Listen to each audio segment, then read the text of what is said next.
Hello viewers, welcome to my YouTube channel. मैं हूं आपका दोस्त नरेंद्र अग्रवाल।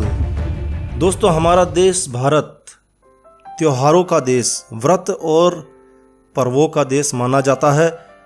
यहाँ हमारी माताएं, हमारी बहनें हर त्योहार पर, हर पर्व पर एक व्रत रखती है और हर व्रत का अपना एक महत्व होता है।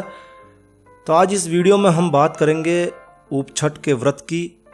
ऊपछठ का व्रत विवाहित स्त्रियां अपने पति की लंबी आयु के लिए करती है और कुंवारी लड़कियां एक अच्छे पति की कामना के साथ में यह व्रत करती है। भाद्रपद महीने की कृष्ण पक्ष की षष्ठी तिथि ऊपछठ कहलाती है। ऊपछठ को चंदन षष्ठी, चना षष्ठी और चांद छठ के नाम से भी जाना जाता है। संपूर्ण भारत में ऊपछठ को स्त्रियां पूर्ण श्रद्धा भाव से, बेहद श्रद्धा भाव से मनाती है और ऊपछठ का व्रत और ऊपछठ की कहानी सुनी और सुनाई जाती है। ऊपछठ का व्रत सीधे सीधे अपने पति की लंबी आयु के लिए स्त्रियां करती है, इसलिए इसे पूरे श्रद्धा भाव से किया जाता है। इस दिन मंदिर में भगवान की पूजा की जाती है और चांद निकलने पर चांद को अर्घ्य दिया जाता है। उसके पश्चात ही स्त्रियां व्रत खोलती है और कुछ खाना पीना करती है। अर्थात पूरे दिन स्त्रियां भूखी ही रहती है, उपवास रखती है और सूर्यास्त के बाद से लेकर चांद के उदय होने तक स्त्रियां खड़ी रहती है। इसीलिए इसको ऊपछठ कहा जाता है। तो आइए बताते हैं आपको कि ऊपछठ की पूजन के लिए आपको क्या क्या सामग्री चाहिए रहती है और पूजन किस प्रकार से किया जाता है। ऊपछठ के पूजन के लिए आपको कुमकुम, चावल, चंदन, सुपारी, पान, कपूर, फल, कुछ सिक्के, सफ़ेद फूल, अगरबत्ती, दीपक इत्यादि चाहिए रहते हैं। पूजा के लिए स्त्रियां सुबह ही नहा धोकर अच्छे नए वस्त्र पहनती है। स्त्रियां इस दिन पूरे दिन उपवास रखती है, मंदिर जाती है, वहाँ भजन करती है, चंदन घिसकर टीका लगाती है। कुछ लोग लक्ष्मी जी और गणेश जी का पूजन करते हैं, कुछ अपने इष्ट देव का पूजन करते हैं। भगवान को कुमकुम और चंदन से तिलक लगाया जाकर अक्षत अर्पित किया जाता है। सिक्का, फूल, फल, सुपारी चढ़ाई जाती है। दीपक और अगरबत्ती जलाई जाती है। सुगंधित अगरबत्ती को जलाए जाने का इस दिन विशेष महत्व माना जाता है। और फिर हाथ में चंदन लेते हैं, कुछ लोग चंदन मुंह में भी रखते हैं। चंदन से तिलक भी लगाया जाता है। और उसके पश्चात ऊपछठ व्रत की कहानी सुनाई जाती है, जो अभी इसी वीडियो में आपको आगे बताई जाएगी। इसके बाद में स्त्रियां तब तक पानी नहीं पीती है जब तक कि चांद ना दिखाई दे जाए।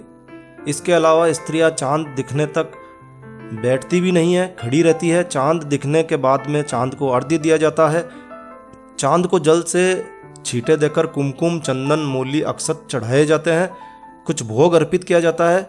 जल कलश से जल चढ़ाया जाता है और एक ही जगह खड़े होकर परिक्रमा की जाती है। अर्घ्य देने के बाद व्रत खोला जाता है। लोग व्रत खोलते समय अपने रिवाज के अनुसार नमक वाला या बिना नमक का खाना खाते हैं। और दोस्तों, ऊपछठ के व्रत के उद्यापन के लिए भी स्त्रियां कुछ विशेष तैयारियां करती है। इस व्रत के उद्यापन के लिए पाव पाव भर के 8 लड्डू बनाए जाते हैं। ये लड्डू एक प्लेट में रखकर व्रत करने वाली 8 स्त्रियों को दिए जाते हैं और साथ में एक नारियल भी दिया जाता है। नारियल पर कुमकुम के छींटे लगाए जाते हैं। एक प्लेट में लड्डू और नारियल विनायक को दिया जाता है। ये प्लेट घर पर जाकर भी दी जा सकती है या उनको भोजन के लिए निमंत्रण करके भोजन कराने के पश्चात भी उन स्त्रियों को यह प्लेट दी जा सकती है। तो प्लेट देते समय पहले लड़की या महिला को तिलक करिए, फिर प्लेट दीजिए और फिर नारियल दीजिए। इस क्रम में इस व्रत का यानी ऊपछठ के व्रत का उद्यापन किया जाता है।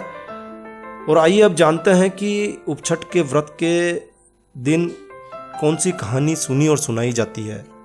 तो आइए शुरू करते हैं। कहानी इस प्रकार है। किसी गांव में एक साहूकार और उसकी पत्नी रहा करते थे। साहूकार की पत्नी रजस्वला होती थी, तब सभी प्रकार के काम कर लेती थी। यानी जब पीरियड से होती थी तब सभी प्रकार के काम कर लेती थी। रसोई में जाना, पानी भरना, खाना बनाना, सब जगह हाथ लगा देती थी। उनके एक पुत्र था। पुत्र की शादी के बाद साहूकार और उसकी पत्नी की अचानक मृत्यु हो गई। अगले जन्म में साहूकार ने एक बैल के रूप में जन्म लिया और उसकी पत्नी ने कुतिया के रूप में जन्म लिया। ये दोनों अपने पुत्र के यहाँ पर ही थे। बैल से खेतों में हल जुताया जाता था और कुतिया घर की रखवाली किया करती थी। श्राद्ध पक्ष में श्राद्ध के दिन उनके पुत्र ने बहुत से पकवान बनवाए, खीर भी बन रही थी। अचानक कहीं से एक चील उड़ती हुई आई और जिसके मुंह में एक मरा हुआ सांप था। वो सांप चील के मुंह से छूटकर खीर में गिर गया। सांप को खीर में गिरते हुए कुतिया ने देख लिया और उसने सोचा इस खीर को खाने से कई लोग मर सकते हैं, तो उसने खीर को मुंह अड़ा दिया ताकि लोग उस खीर को ना खाएं। पुत्र की पत्नी ने कुतिया को खीर में मुंह लगाते हुए देखा तो गुस्से में आकर उसने एक मोटे डंडे से उस कुतिया की पिटाई करना शुरू कर दिया। चोटें इतनी तेज थी कि कुतिया की पीठ की हड्डी टूट गई। उसे बहुत ज्यादा दर्द हो रहा था। रात को वह बैल से बात कर रही थी। उसने कहा, तुम्हारे लिए श्राद्ध हुआ, तुमने पेट भर भोजन किया होगा, मुझे तो खाना भी नहीं मिला, मार पड़ी सो अलग। बैल ने कहा, मुझे भी भोजन नहीं मिला, दिन भर खेत पर ही काम करता रहा। इधर ये सारी बातें बहू सुन रही थी तो उसने बैल की और कुतिया की सारी बातें अपने पति को बताई। उसके पति ने एक पंडित को बुलाकर इस घटना का जिक्र किया और पंडित ने अपनी ज्योतिष विद्या से पता लगाया कि कुतिया कौन है और बैल कौन है।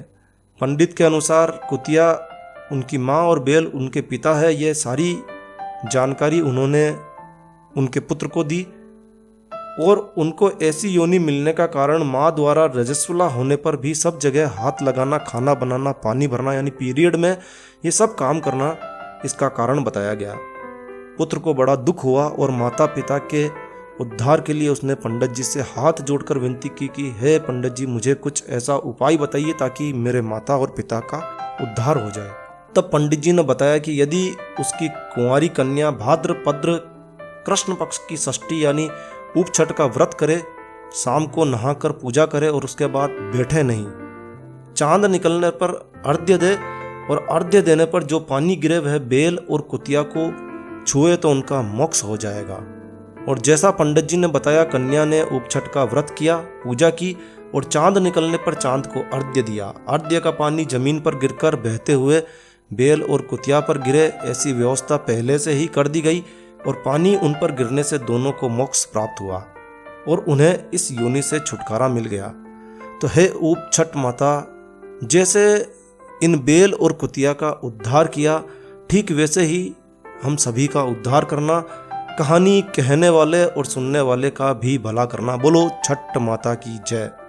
तो इस प्रकार महिलाएं उपछठ की यह कहानी सुनाती है। एक महिला यह कहानी सुनाती है और अन्य महिला कहानी को हुंकारा देकर सुनती है। तो इस प्रकार उपछठ का व्रत पूर्ण किया जाता है। तो दोस्तों, यह पारंपरिक व्रत की कहानी, पारंपरिक व्रत की पूजन विधि खास आप लोगों के लिए तैयार की गई है। तो दोस्तों, यह वीडियो, यह जानकारी आपको अच्छी लगी हो, यूजफुल लगी हो तो कृपया लाइक के बटन पर जरूर क्लिक कीजिए और यदि आपने हमारा ये चैनल सब्सक्राइब नहीं किया है तो कृपया चैनल सब्सक्राइब कर लीजिए। एक नया वीडियो, एक नई जानकारी लेकर मैं आपका दोस्त नरेंद्र अग्रवाल फिर मिलूंगा। तब तक के लिए stay healthy, stay happy. Thank you for watching my video. Thanks. जय श्री राम, जय हनुमान।